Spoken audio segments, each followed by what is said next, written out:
ایک چھوٹے سے گاؤں میں آریان نام کا ایک لڑکا رہتا تھا۔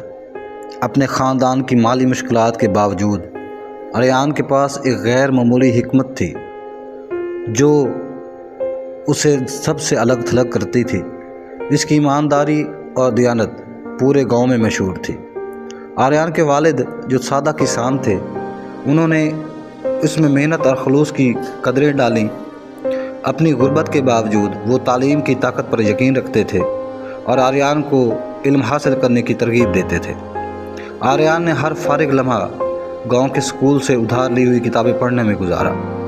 ایک دن گاؤں میں پانی کا شدید بحران کا سامنا ہوا اور بزرگ پریشان تھے کہ اسے کیسے حل کیا جائے۔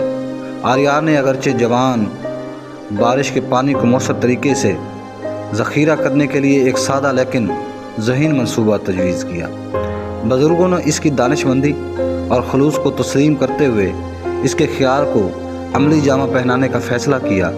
جیسے ہی آریان کا منصوبہ سامنے آیا، گاؤں نے ایک تبدیلی دیکھی۔ فصلیں پروان چڑھیں اور ایک بار خشک کھیت زرخیز ہو گئے۔ اس کے اقدام کی کامیابی نے نہ صرف پانی کے مسئلے کو ختم کیا بلکہ پوری کمیونٹی میں خوشحالی بھی لائی۔ آریان کی حکمت کا لفظ ایک مخیر شخص تک پہنچا جس نے شہر میں اپنی تعلیم کو سپاسر کرنے کی پیشکش کی۔ آریان نے موقع کو غنیمت جانا اور اپنی پڑھائی میں بہترین کارکردگی کا مظاہرہ کرتا رہا۔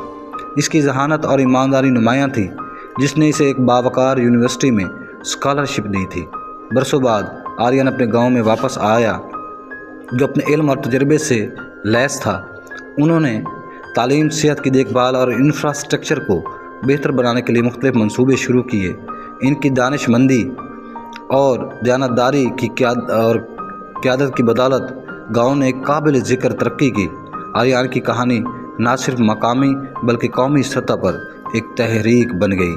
ایک غریب ایماندار لڑکے سے ایک عقل مند اور کامیاب لیڈر تک کہ اس سفر نے دیانتداری، ذہانت اور دنیا پر مثبت اثر ڈالنے کے عزم کی تبدیلی کی طاقت کو ظاہر کیا۔